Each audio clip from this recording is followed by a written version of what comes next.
Welcome to Paranormal Latte Podcast. I am your host, Dr. Kelly Renee Schutz. Sit back and relax with us. Grab yourself a really good drink. Spend an hour and let's delve into a world of chatter about the mysteries of the unexplained. Whether you are a skeptic or a believer makes no difference. It's not always in your imagination. Enjoy your day. Now that was good. We are broadcasting on the United Public Radio and UFO Paranormal Radio Networks 105.3 FM from the Gulf Coast and 107.7 FM in New Orleans. The views and opinions expressed by the host and guests do not necessarily reflect those of the audience, United Public Radio and UFO Paranormal Radio Networks, its hosts, affiliates, and or Paranormal Latte Podcast, Paranormal Universal Press LLC, and Diamond Point Entertainment LLC. This show is pre-recorded.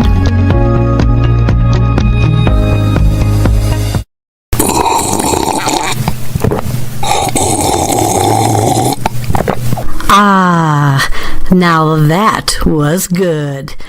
Good day, everyone. Yes, indeed. Welcome to yet another episode of Paranormal Latte Podcast.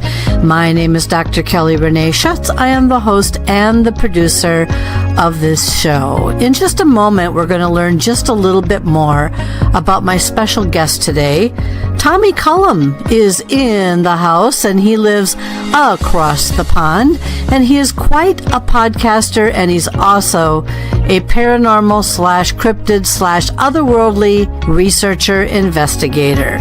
So sit back for just a moment here and let's learn just a little bit more about my special guest, Tommy Cullum. My guest this evening is Tommy Cullum. Tommy is a dynamic content creator and the captivating host of Tommy Cullum's Let's Get Freaky podcast, where he fearlessly delves into the enigmatic realms of the paranormal, UFOs, cryptids, and everything else in between. Tommy leaves no stone unturned in his quest to unravel the mysteries that lie beyond the veil of the ordinary. Tommy's fascination with the supernatural was ignited at a tender age as he grew up in eerie confines of a haunted house. We have a lot to talk about this evening, and we certainly did, so please sit back, grab yourself a pillow, and enjoy the show. Please welcome Tommy Cullum.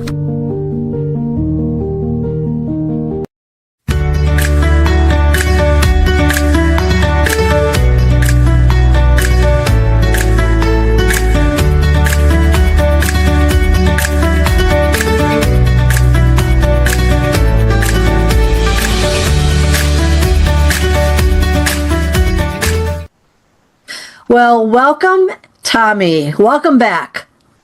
Hello. Thank you very much. I'm excited to be here. Oh, I'm excited to have you back. I had Tommy on the show. Oh, my goodness. I can't remember if it was like a year and a half ago. Really, really great interview and had such a good time with you. Had to get you back. So I think we should have you tell everybody a little bit about yourself, a little bit about where you, vaguely where you live, and then we'll roll from there. Awesome. Well, it's a pleasure to be back. Thank you very much. I lose track of time as well. I have no idea where we are. No. But I am from the UK, so I live in Dorset in the UK. I'm originally from Essex, which is right next to London, and I've had a lot of weird paranormal experiences throughout my life that kind of definitely the reason why I do the podcast that I do, Let's Get Freaky, where, like yourself, I meet amazing people, share experiences, discuss ideas of high strangeness. There's a lot of weird stuff in this world, as we know, and I've experienced enough, I would say, to know that there is a lot more around us that we can't always see, that is going on around us, and I find it fascinating. It does scare me at the same time. I do get very scared still, but I find it super interesting.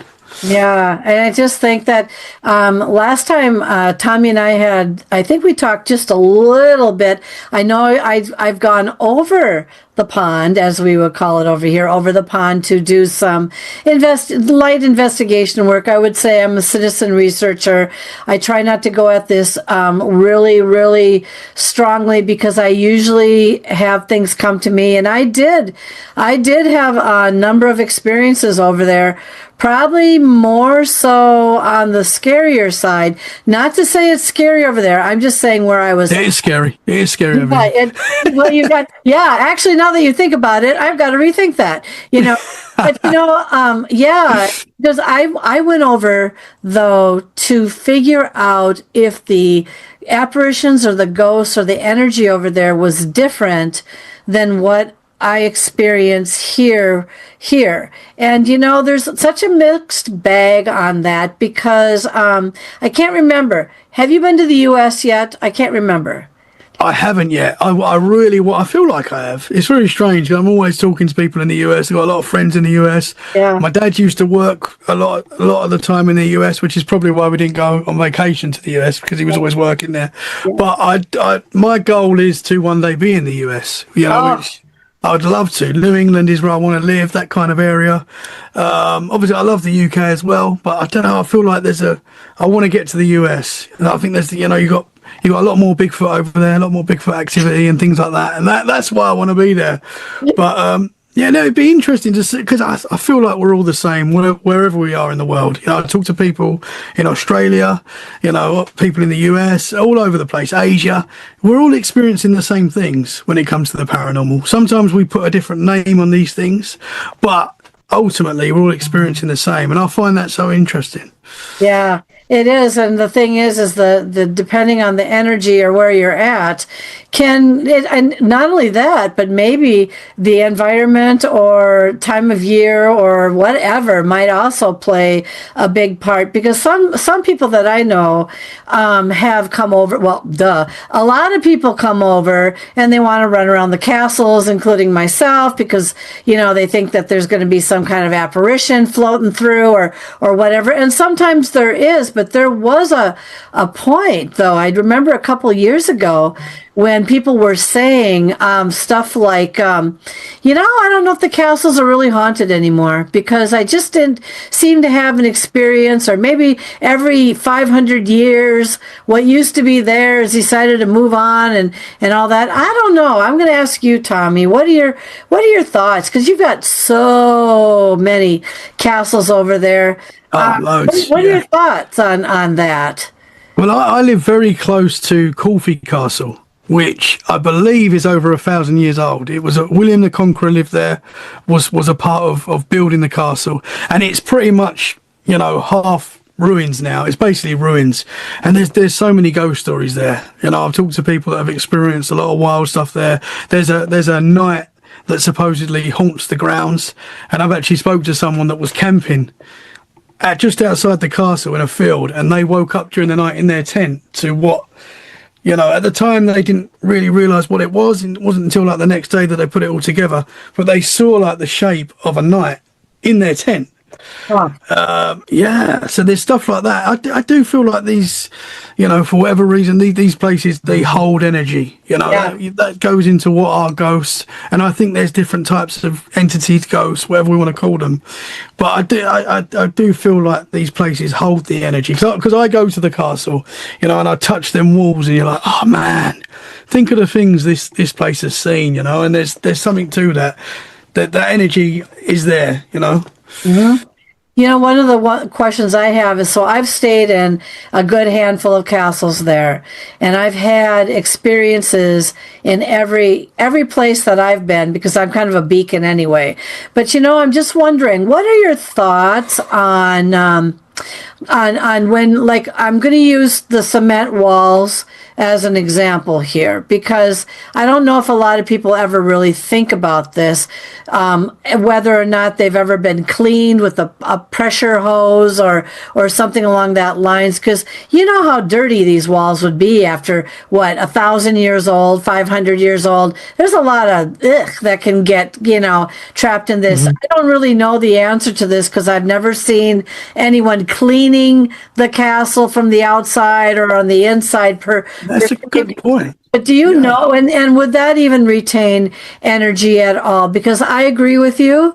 I know limestone in particular, copper type of wiring, I know those types of things have a tendency to affect, the energies and stuff like that. But I don't even know what these cement walls are made of on some of these castles over there. Do you? You have any idea? No, that's a good point. And I mean, you would guess that they would have to clean the walls, to keep them looking presentable, because obviously people are coming to pay to see these things. Yeah. So I would imagine that there is some level of cleaning. But you're right. I mean, I don't know. I'm not sure, to be honest. Yeah. But it'd be interesting to know. I'm pretty sure, because I'm pretty close to like Stonehenge as well. Oh. 40 minutes from Stonehenge, which is a very strange area, as you can imagine, full of high strangeness. I believe they have cleaned the stones before, the Stonehenge stones, but I'm not 100% sure on that either. So I don't know, to be honest, but I imagine that they would have to. If these things are 1,000 years old. I mean, you look at the castle near me, and it's half standing. It's not what it was, but yeah. Yeah, I was at Stonehenge. Oh my God. Few years back, I mean, maybe 10 years back or so, give or take. Those stones look pretty clean, but then again, they're out in the middle of, like, I call it a not a field, but a big open area.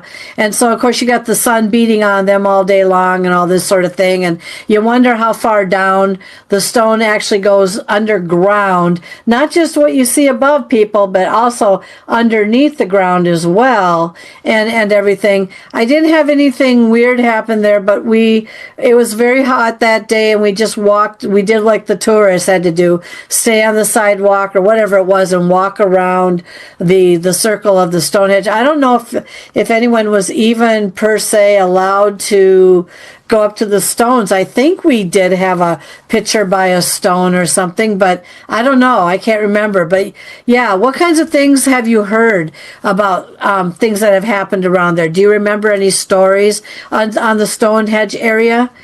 Well, you get, obviously that's an area where you get a lot of crop circle activity as well. Yeah. You get a lot of crop circles around there, which still goes on to this day. There's still new crop circles, and I know that can be kind of controversial, but you look at some of these crop circles and they're incredible, and you think there's no way that a person's done that in the night with a ruler or whatever they say they're doing it with. There's no way.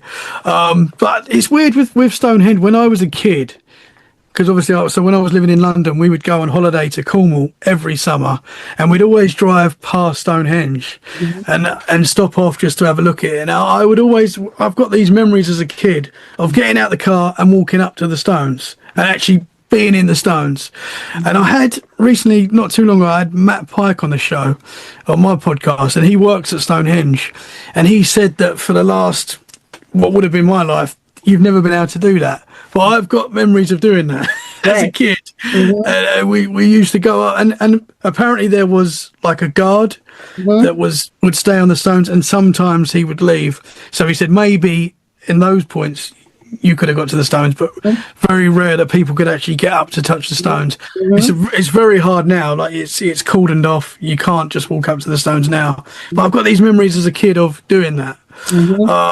But they're magical, to see them start. There's again that whole area is, Matt Pike said as well, it's not really been investigated what's underneath Stonehenge. Right. So there's probably a lot of mysteries there that are just waiting to be found. Oh, yeah. Yeah, I found it pretty amazing. But yeah, I mean, I remember when we got out, I think we were on some kind of a shuttle or a tour bus, or maybe we parked. I don't know.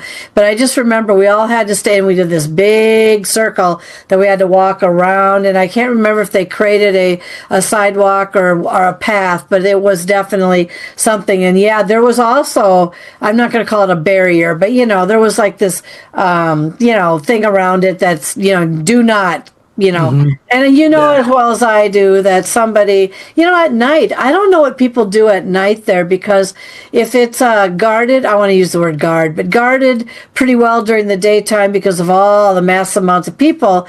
I wonder what happens there sometimes at night, because, it'd be easy then of course, it'd be very pitch dark. I mean, there is no light out there. So unless, you get enough moonlight, but I agree with you. Those crop circles, I haven't yet interviewed anyone on the show yet that I tried to grab a couple crop circle people that wanted to share their things, but that didn't pan out. But I agree with you. How can somebody take their ruler or whatever you want to call it and create these unbelievable designs overnight? It just, I don't know. You would think it would take and perfect too. Yeah.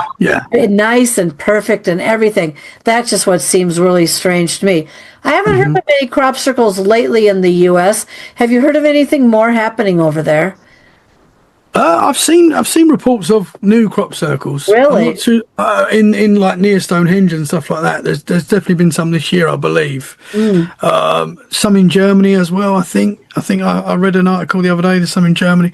But yeah, I find it very hard to believe that. I mean, some of them might be man-made, but I find it hard to believe some of them are incredible. They're just like, and they're perfect from above. They're absolutely perfect. Yeah. There's just. For me, I don't know why. I mean, I guess I understand why some people would come forward and claim that they've made them.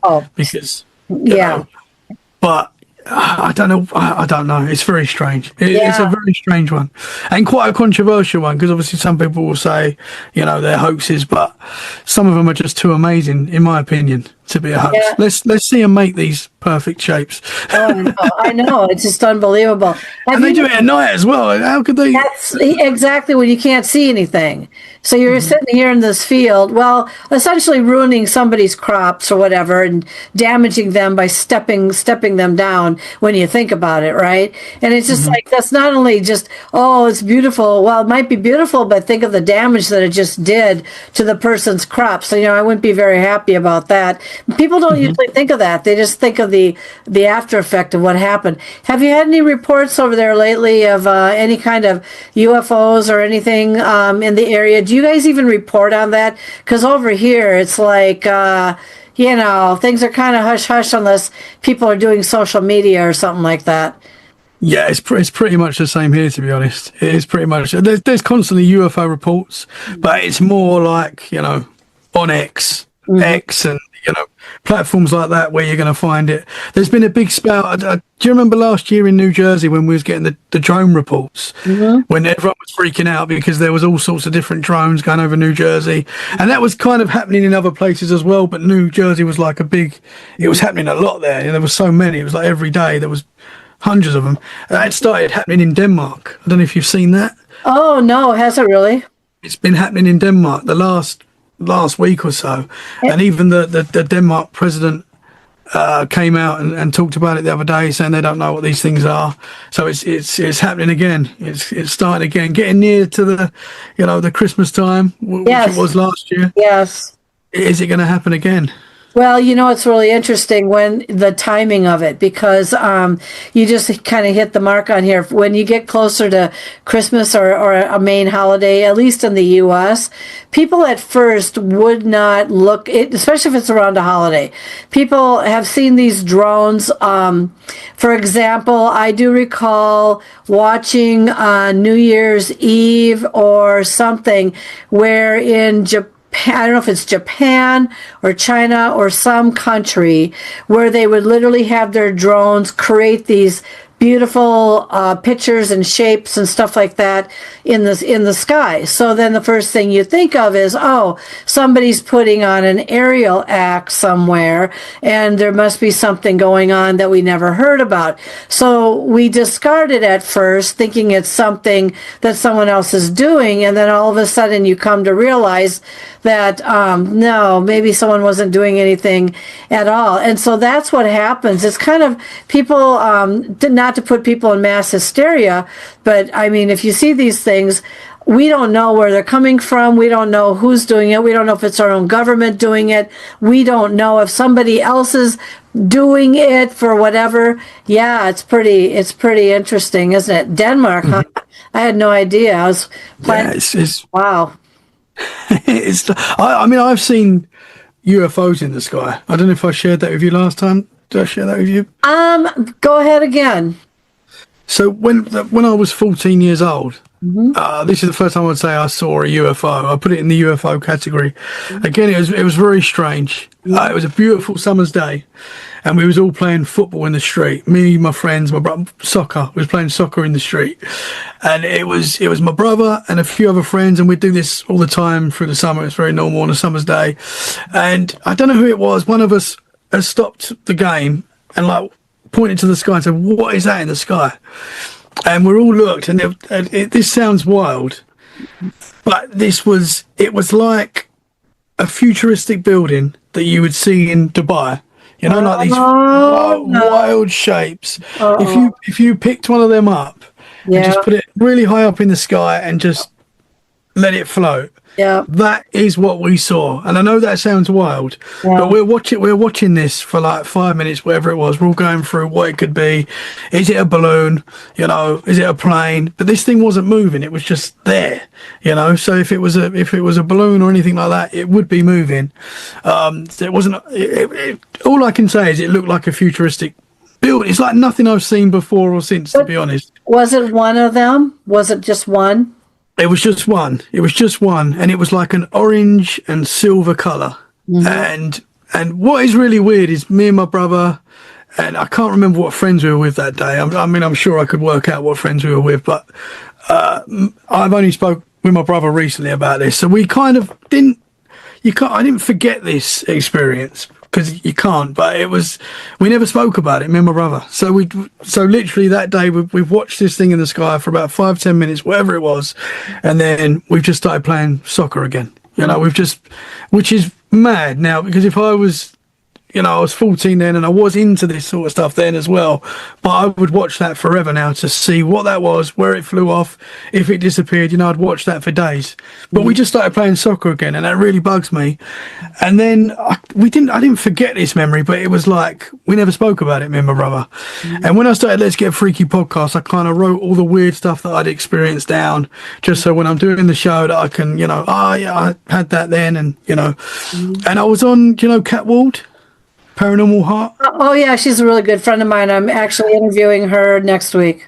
Oh, awesome. I love Kat. I was on her show, first time I'd ever done a podcast, and I'm talking about all my weird stuff that I'd experienced, and we'd started talking about UFOs, and this memory just came back to me, and I was like, wow, have I not remembered that? That's amazing. And I told her, and she put the episode out a few days later, and my brother listened to the episode because it was like the first time I was on a podcast. So he listened to it and he called me up and he went, bruv, what did we see that day and why have we never spoken about it?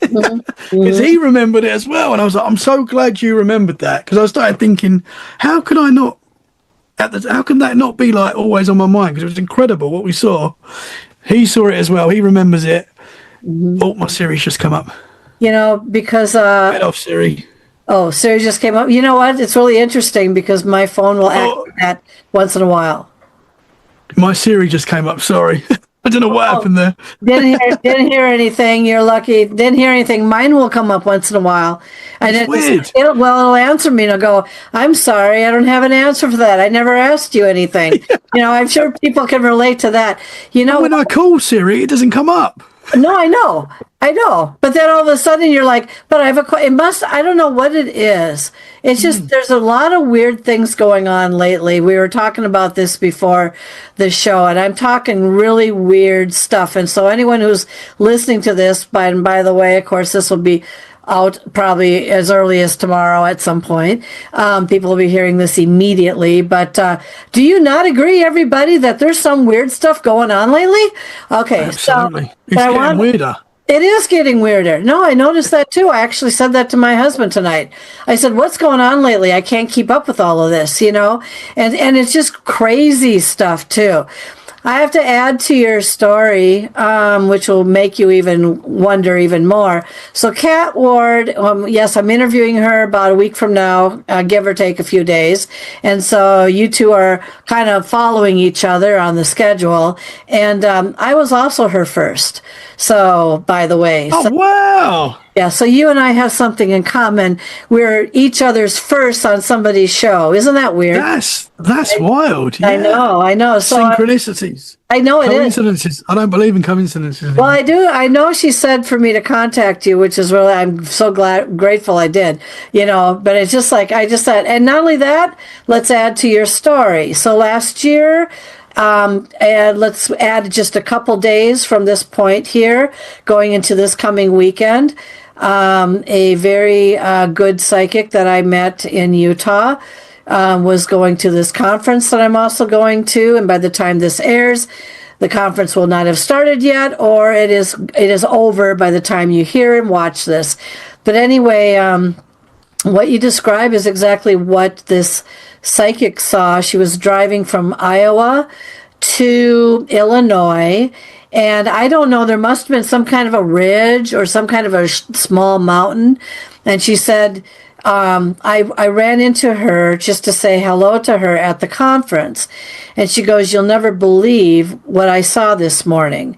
And I said, oh, what did you see? Because this place where I'm going, by the way, is incredibly active, and there's not a lot nice people or apparitions there. So I just hope to be put into the classroom this time that won't come after me. But anyway, what you describe is what she saw going over the ridge and then coming down. 6 of them, though. They were kind of, they're kind of square. She says, I've never seen anything like this in my life. And so she flipped over this piece of paper that when I was go and I met her and I said hi. And she goes, you never believe what I saw this morning. And then all of a sudden she goes, and I go, what? And she flips over this piece of paper because while she was just sitting there waiting for someone to get a reading, she drew out what she saw. And what she saw was something very similar to what you described.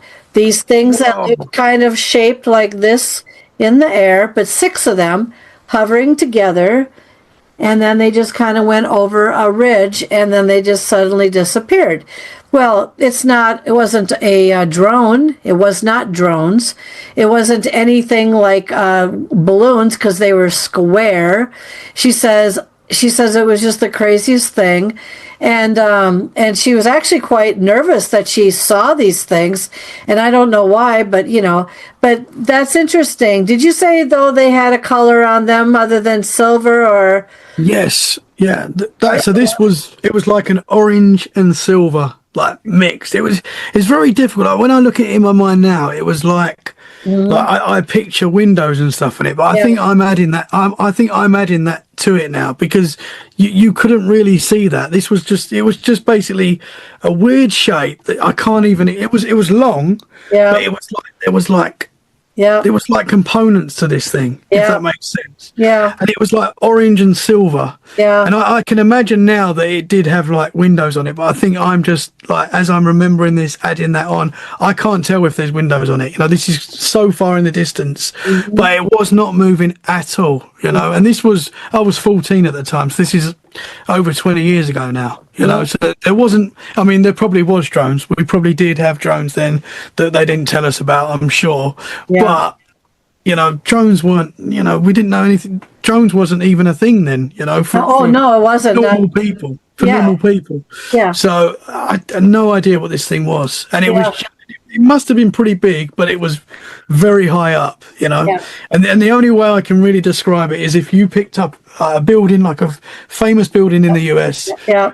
threw it up into the sky and just let it float. That's basically what it was. Yeah. Yeah. She described hers as like, they're probably a little bit more awkward shape, but if you can imagine like refrigerators, you know, rump, rump, rump, rump, 6 of them hovering together. And this was a year ago, almost to the day of this. So I don't know. Maybe she will, she just said she was incredibly nervous. She just could hardly believe what she saw, and they were just all like a little group together, and they weren't drones, but whatever they were, or let's just say, if hypothetically, let's just say the government had something to do with it, or they're testing something out, or whatever the case may be. I don't know. I don't know of any areas per se. There's a lot of missile sites that are literally underground in places that people don't even know about unless, you know, they have to come up all of a sudden and do whatever, which I hope will, you know, if that happens, we're all done, you know. But the thing is, it's like, yeah, it's very interesting, isn't it? Because with the way people are these days too, you don't know what to believe anymore, and you don't know how. There was what happened. Oh, I got to tell you this because it's so crazy. Oh yeah, I was at the airport just a day ago, coming back from Philadelphia, and the fire alarm was going off inside the airport. And it kept saying, there is a fire that's been, you know, pronounced in here, and all this, and all the things were going off and everything. And would you believe that nobody, including the security guards or whatever, nobody even reacted to even caring about it? All people care about is getting to their plane site in time and getting out. So they don't pay attention to things. Yeah. It was literally saying there is a fire in the building, and there was a fire truck outside the building, but we were all just like, now where is the one that I have to fly out? You know, everybody does. No one cares. Isn't that weird? It is. My friend was telling me the other day. He was working in a store. I can't remember where it was, somewhere in the UK. He's working in like a store, and he said that the store suddenly had a gas leak. Like, oh God, everyone could smell it. Like, it was bad. They put the alarms on. Everyone's got to get out. Everyone's got to get out. And he said, people, you wouldn't believe how many people were like, oh, can I just finish my shopping? Exactly. He's like, no, you got to get out. We're gonna blow up. Yeah, I know. We're gonna blow up. I've only got to get a couple of bits. I've only got to get a few bits, and I'll be out. No, get out. Well, and I can. You're right. People just, it's like, I don't know. No, I can add to that. I used to work in a casino 30 years ago, and 10 years after that or whatever, a tornado. Now over here in the United States, we've got small to very, very large casinos. I'm talking about a very large casino.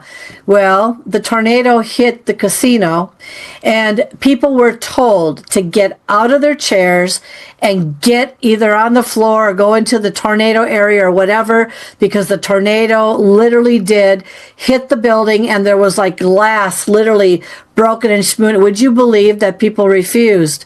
They refused to leave their seat, because I know you got all this money in this thing, you're just waiting for it to finally hit and all that. And then even a tornado and glass being splattered everywhere inside wouldn't even budge them out of their seats. See, that's the thing. Wild. We're so, what's the word for it? Calloused, numb. Maybe that's what I'm trying to figure out to a lot of this stuff these days, that if a UFO or some Martian walked up to us on the street, we would think it was some carnival act rather than something to be concerned about or whatever. Do you know? It's just, I don't know. How's the general feeling over where you're at? Do people buy into this, or do you just kind of go about your day and just don't really talk about this? Yeah, it's kind of wild, because like I would say the UK is probably the same in the US. Like, our news cycle is pretty much the same. Yeah. I would say that UK, if you watch the news channel in the UK today, it's pretty much going to be the same as what's going on in the US. You know, there will obviously be some things based more on the UK, but predominantly, you know, Trump is on every news channel in the UK constantly, and so our channels are pretty much the same. Yeah. It is very strange, because obviously the UFO concept is everywhere now. You know, it's all over mainstream news. Yeah. I think most people that I talk to in the UK will accept that there's more out there. You know, you don't get the look that you used to get when you talked about this stuff. I think now, with the world that we live in now, if you don't believe in this stuff, you're kind of strange, because how can you not? Yeah, there's so much evidence, you know, and I know they're talking about this.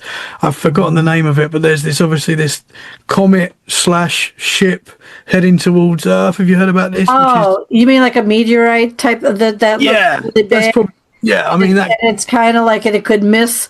I know I've heard about this a couple times, and it could miss us, or I don't know. Where does it think it's going now? I mean, they're saying it's not going to be.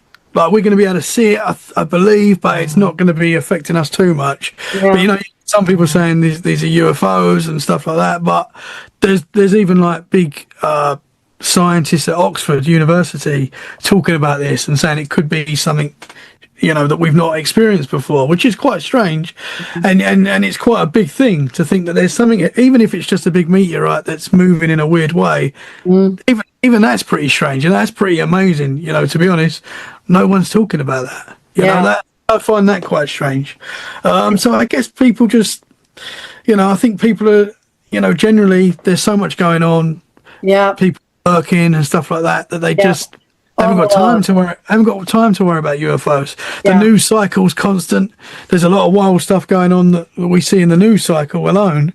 You know, I think just people haven't got time for UFOs and stuff, apart from us. Well, no, we're the same thing. It's like so distracted, so busy, so distracted. It's like, can you hold on for an hour while I finish what I'm doing here first, and then I'll think about what you're trying to present. That's really what it is. We're just, I don't know what it is, but we've gotten busy. You know, people are just busier than usual, busier than normal. A lot of people are working more than one job because they have to live, and the whole 10 yards, you know, and then we've got all kinds of things, just that so many things to distract us that, you know, if a cloud went over the sun and stayed there, we might notice maybe 24 hours later that it never moved, but not up until that point. We just think it's a stuck cloud, you know?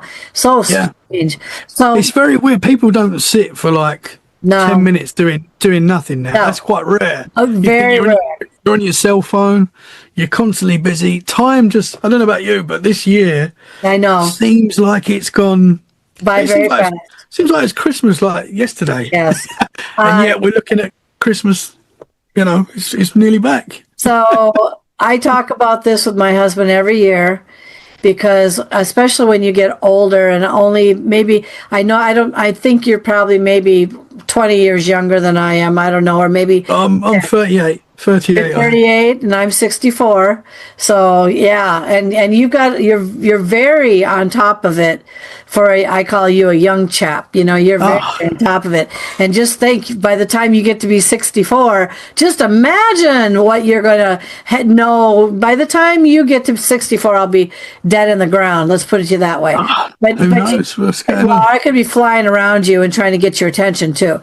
But you know, the thing is that each year goes faster and faster and faster. I cannot remember this. Don't quote me. Not sure.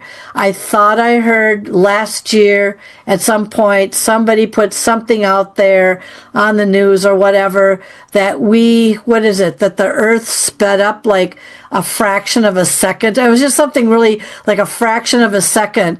And all of a sudden that just, you know, are we moved a fraction or something very small, like not even enough to even notice. But the thing is we have noticed everything just seems to be, it just won't slow down. And we just had Christmas, and now we're at Christmas all over again. It's coming back. I know, it's terrible. I know. That's what I said. It's like, what? I love Christmas, but I know. I love Christmas too. It's stressful. I know. Well, and I can't remember how much snow you guys get, but when we get a lot of snow, it's a pain in the butt in Minnesota. If we don't, we're like, oh, where's some of the more snow? But it's not like we like snow, because that's just, you know, too much is too much. Just right is nice, but too much is too much, right? Do you get snow? I don't know if we do. Not too bad. I'm on the coast, so I'm right by the sea. So that's apparently you don't get a lot of snow when you're right on the coast. But I don't mind snow. I guess for you're fed up with it.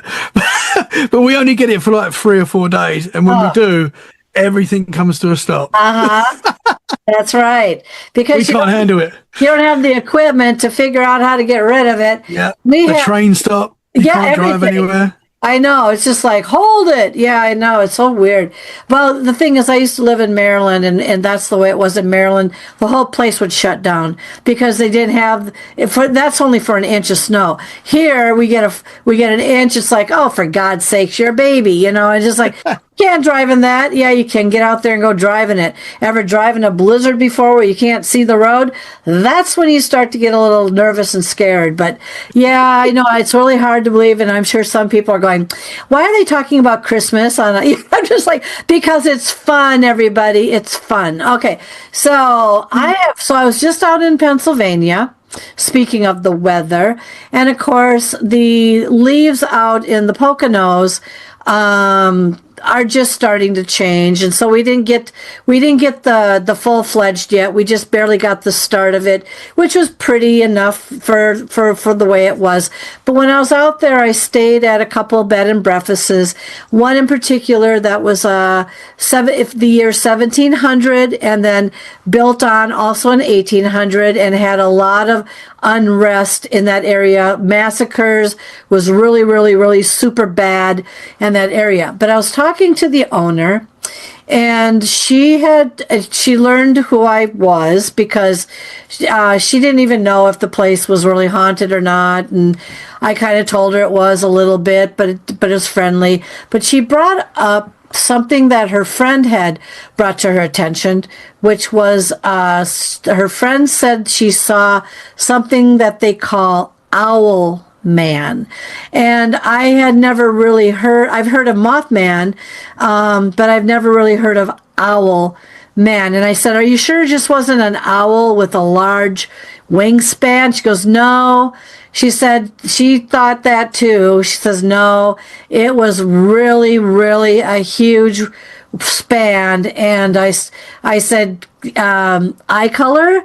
Probably didn't notice. Well, what do you know about Owl Man? It's interesting because where I live now, I'm based in Dorset, but just not too far, 2 hours up the road, 3 hours up the road, you've got Cornwall, which is a very spooky, magical place. I don't know if you've heard about Cornwall. A lot of pixie laws and stuff like that there. Really cool place. But there is an Owlman law there. And I can't remember the name of the church off the top of my head, but there's a church where I believe, I don't know if it was 2 girls, saw what they described, what they called the Owlman. And I believe there was a few sightings of this cryptid, and it was literally described the same as a Mothman. So red eyes, it was like 6 foot tall, wings, completely black, I believe. And they called it the Owlman. And I always found that interesting because obviously you think of the Mothman, you could if someone else was naming it, you could call it an Owlman as well. We've called it a Mothman, but it could be an Owlman as well. And then this is what I find so interesting about cryptids in general, Bigfoot, all these cryptids, is that they're all over the world. The same things are being seen all over the world. And this happened, I believe this Owlman sighting, I can't remember the actual dates, but it goes before like internet and stuff like that, before people were communicating like we do now. And so these stories are all around the world describing the same creatures, but just maybe different names. Bigfoot is in every culture around the world. It has a different name, but it's the same thing, and people are experiencing the same thing. So I've always found that interesting with the Cornish Owlman. I've always kind of thought maybe that's the UK's Mothman, Right. Yeah. But owls are very, there's a big link between owls and like ufology and stuff like that. Mm-hmm. The owls get put in like the alien bracket as well. There seems to be a connection there. A lot of abductees and things like that kind of put some of their experiences with owls as well. I guess you've heard that. Yeah, there was someone that I interviewed, and I'm just all of a sudden you kind of tripped the trig. of some, I can't remember who it was, and that part doesn't matter.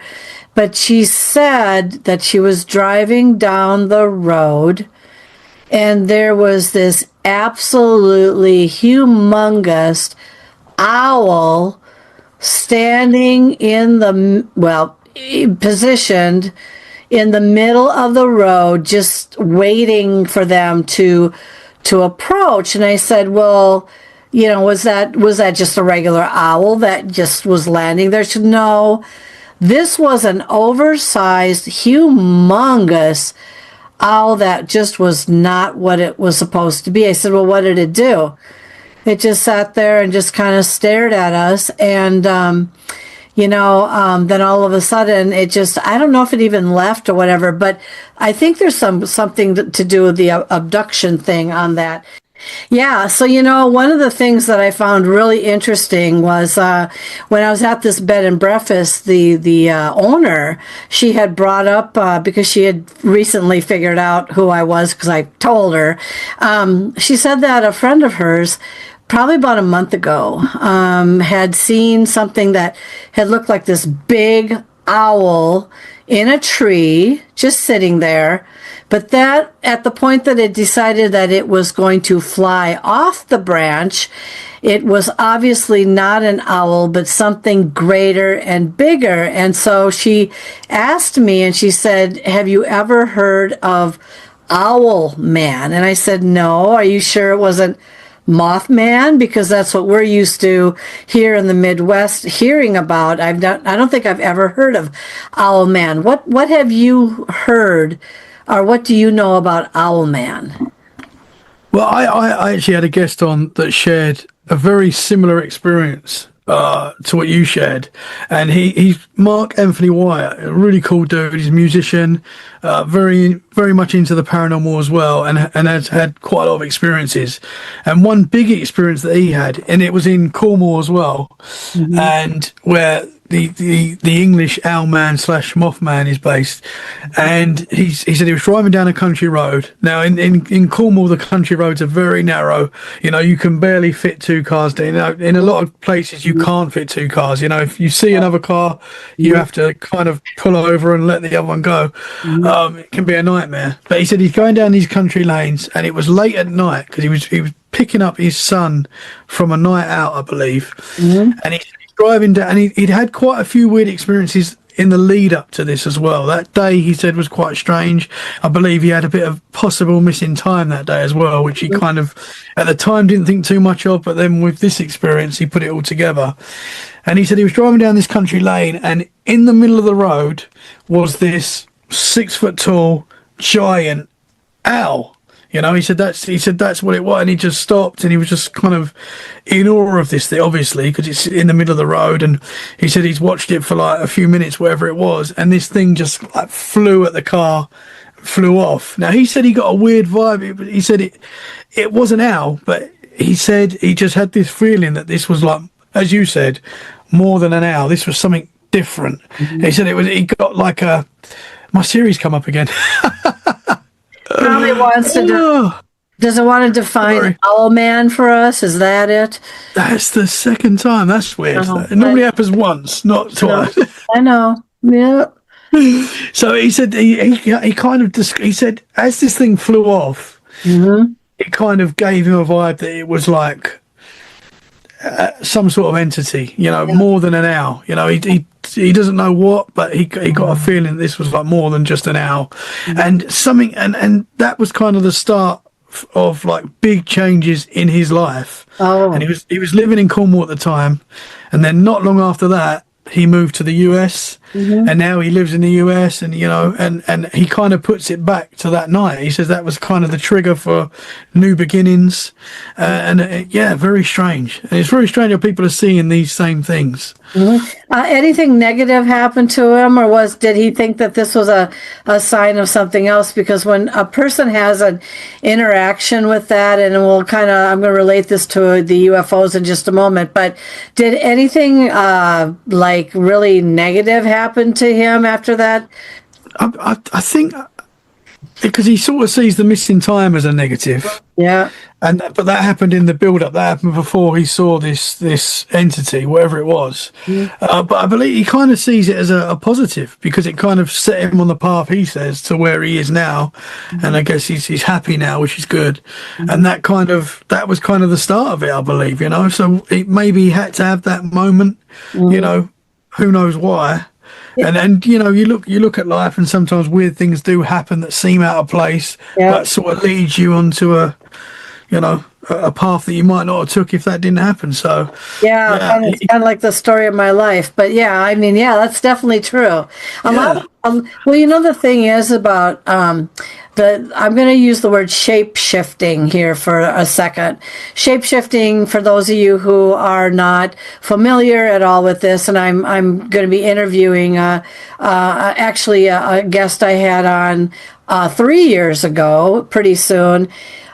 She has a shape-shifting object in her home that was acquired when a male friend of hers was a big collector on antique objects from over in these third world countries, and this man bought this one object that was very cursed. And what it does is when people get too close to it or whatever, it actually shape shifts its energy into something else, so it can never actually be found or taken out of her house or wherever, and it growls too. So, and it does some really big things. So what I'm relating shape shifting to the owl.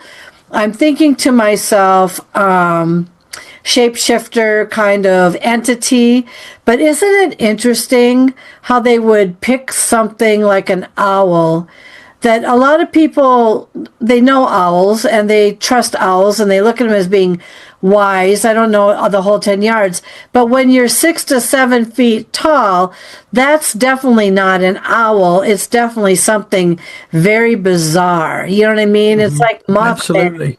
Yeah. Absolutely. The missing time aspect is very interesting too, because how many of us kind of once in a while fizz out, and they would call them temporary. They had a word for it, but going into this temporary trance-like state or dream-like state, and then all of a sudden realizing it's 2 hours later, and you wonder what you did to all of a sudden it's 2 hours later, right?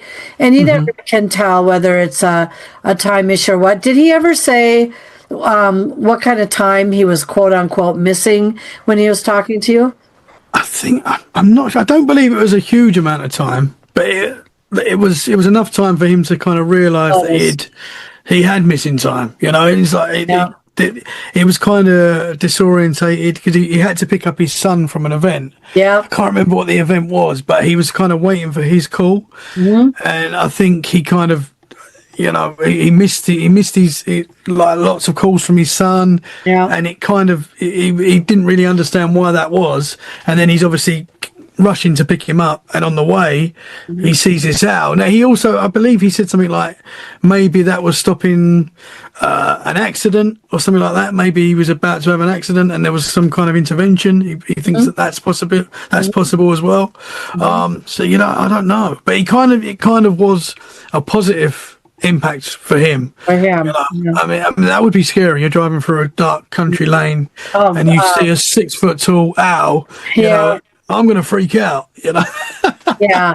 Well, I'm certainly not going to run after it. I'm probably going to stop and when he's talking country lanes, everybody, we're talking a small car, the size of a small car, where if you're hoping something's not coming from the other side, because obviously in some cases you've got to back up probably. Yeah. And I am very surprised because with the amount of driving I've done over in your countries over there, my goodness, I don't know what people do as a courtesy, if they do back up or what, because they are really narrow. Only one vehicle can get in there. You really can't get two side by side or even pull over. Someone's going to have to back up or something. Oh, absolutely. Yeah, there's nobody like, and the locals, they're so used to it, so they're bombing it down these country lanes. Yeah. And when you're not used to it, it's a little bit, Yeah. That's crazy. Pretty wild.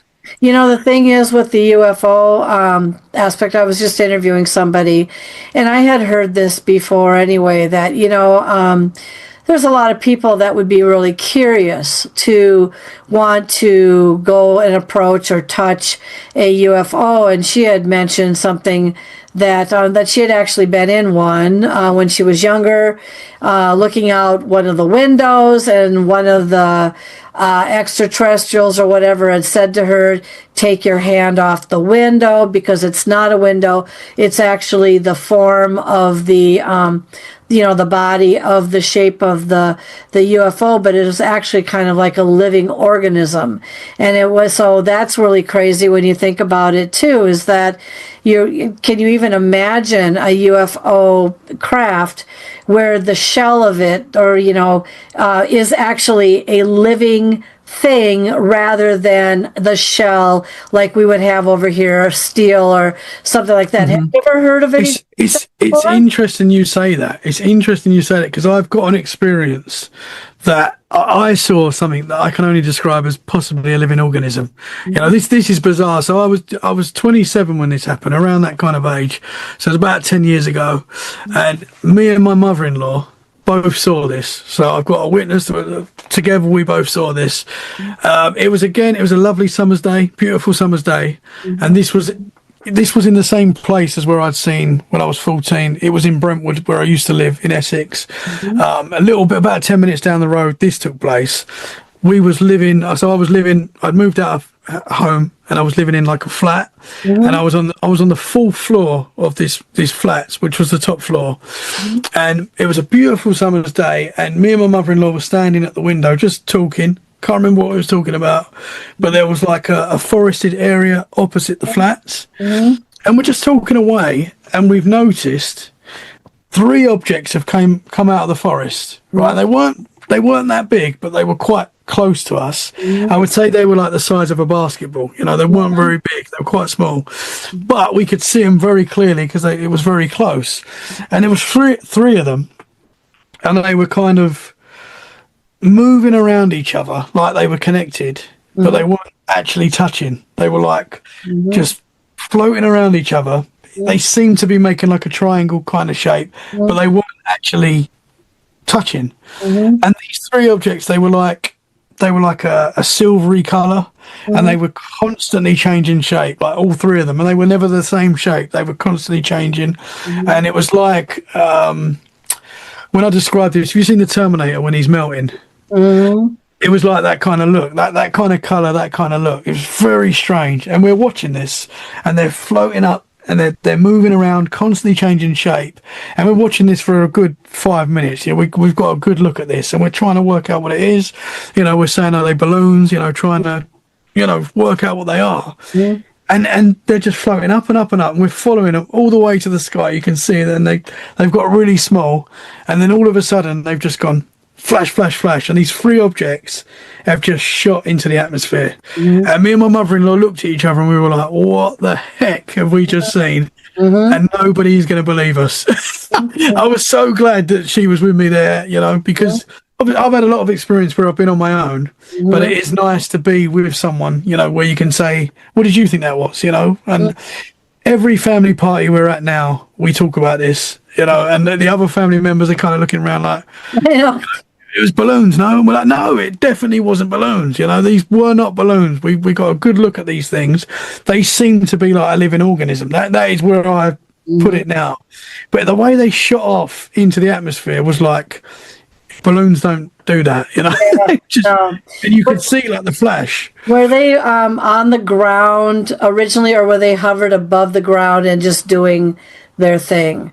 I think because when we first saw them, we noticed them floating up. I believe they come from the forested area, but I'm not quite sure. But they were very close to us. They were like very close. We got a great look at it, and I guess had we not seen how they shot off, you might think it's some type of balloon, but it really, wasn't like anything I'd ever seen. And I've always put that in the UFO bracket I don't really know what that was, and it wasn't until kind of looking more into UFOs and, living organisms, as you said, in the sky, there seems to be something to that. Sometimes these things are not like ships, they're like a jellyfish in the sky or something like that, Yeah, I talked to somebody who actually saw one of those, like a jellyfish type thing. Oh my goodness. I'm going to have you back again. I mean, I'd love to. You're just so fun to talk to. My God. This one's going to be a fun snip and clip. I'm telling you, I'm going to be going, I think, we'll keep this part in. It's going to be just an interesting segment all around once I'm done with it. But why don't you tell everybody a little bit about, if they want to reach out to you, interview you, listen to your podcast, tell everyone a little bit about that. Awesome. Thank you. It's been such a pleasure, and I'm happy to come back as many times as you're happy to have me. Love talking to you, so thank you. We are Let's Get Freaky Podcast, Tommy Cullum's Let's Get Freaky Podcast, wherever you listen to podcasts, Apple Podcasts, Spotify, Amazon Music, all the podcast players, we're there. We're also on YouTube as well. You can watch a lot of our videos there as well, full interviews. And if you want to share paranormal experiences, you can get in touch on Instagram, Facebook, TikTok, X. Yeah, there's so many different ones, but it's TC Let's Get Freaky Podcast, and the logo is my ginger face, little cartoon ginger face with a Bigfoot, a UFO, and a ghost, because we get into all aspects of the paranormal. I'll make sure I have all of this in the show notes, so that way people can, it's a pre-recorded show, and you know how that works. You can come in when you want to and leave when you want to and come back. So yeah, you can pause it and then pause it and keep it paused for a long time before you're. This has been a pleasure, and I am and most people don't realize that it's probably 4:00 in the morning or 5 a.m. 10 to 4. 10 to 4 a.m. where he's talking to me from. Yeah, I'm telling you, we need to get this boy to bed. So thank you for watching and listening to Paranormal Latte Podcast. We